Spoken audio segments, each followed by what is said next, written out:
Je vous le disais en titre, le projet de construction de l'usine de transformation des fruits et légumes de Lumbila, lancé en 2011, est toujours à la traîne.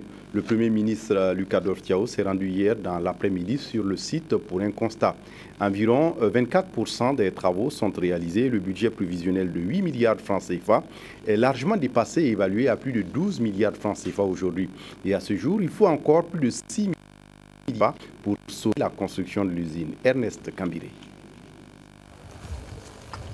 La construction de l'usine de transformation de fruits et légumes de Lumbila est l'un des grands projets du chef de l'État qui connaît aujourd'hui des difficultés dans sa phase de réalisation. Problèmes de gestion financière, non-respect des clauses contractuelles ou des engagements et divergences entre les parties prenantes, le projet dont la première pierre est intervenue il y a 3 ans est en souffrance. À ce jour, seulement 24% des travaux sont réalisés en génie civil avec 70% de taux d'installation des équipements et autres appareils.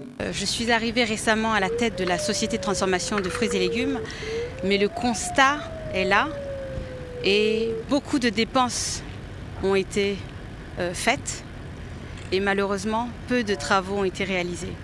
Donc aujourd'hui, nous tentons de relever le défi, de redresser la situation, mais le travail est encore lourd.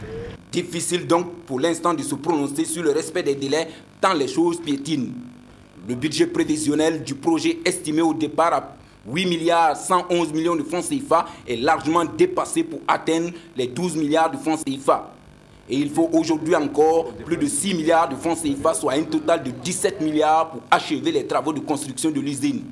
C'est ce qui ressort du plan de redressement présenté au chef du gouvernement sur le chantier.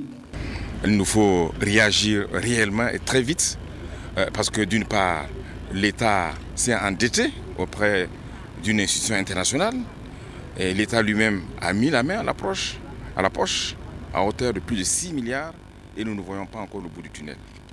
Bon, j'espère qu'à l'issue de cette visite, nous allons prendre des mesures nécessaires, en tout cas pour essayer d'avancer. La construction de cette usine a fait couler tant d'encre et le projet mérite aujourd'hui une réaction au plus haut sommet de l'État pour faire avancer les choses. Je vous dis aujourd'hui, on a encore un gap de 6 milliards. Alors donc il faut faire vite. Alors donc c'est pourquoi pour le moment je ne peux pas vous dire ce qu'on va faire exactement puisque nous allons nous pencher sur la question. Dès la rentrée gouvernementale en septembre, il va falloir vraiment que nous tranchions rapidement. Trancher rapidement, se fixer notre échéancier pour essayer d'avancer. Oui, il faut trouver une solution définitive à ce qui se passe à la société de transformation de fruits et légumes, car au grand mot, dit-on, il faut des grands remèdes. Nous allons tirer les leçons. Et bien, s'il y a effectivement des sanctions à prendre, elles seront prises. Parce que ce n'est pas normal que nous soyons à ce stade et qu'on constate que les choses n'avancent pas. Que nous avons reçu des instructions pour procéder à une évaluation bien précise de ce projet et de convoquer rapidement à la rentrée un conseil de cabinet pour que nous prenions les décisions, notamment en validant vraiment cette stratégie de finalisation de l'usine, mais ensuite la mobilisation des ressources pour pouvoir financer tout cela. En attendant, le Premier ministre chef du gouvernement a pu prendre connaissance du plan et des propositions de redressement de la nouvelle équipe.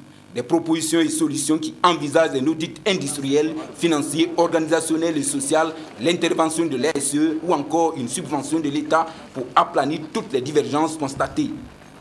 Pour l'heure, il sera difficile de se prononcer sur un échéancier qui permettra à cette usine, qui sera bâtie sur 14 hectares pour collecter et transformer en moyenne 60 000 tonnes de tomates et 28 000 tonnes de mangue vendues pour la majeure partie à l'international, notamment au Ghana, au Togo et en Côte d'Ivoire.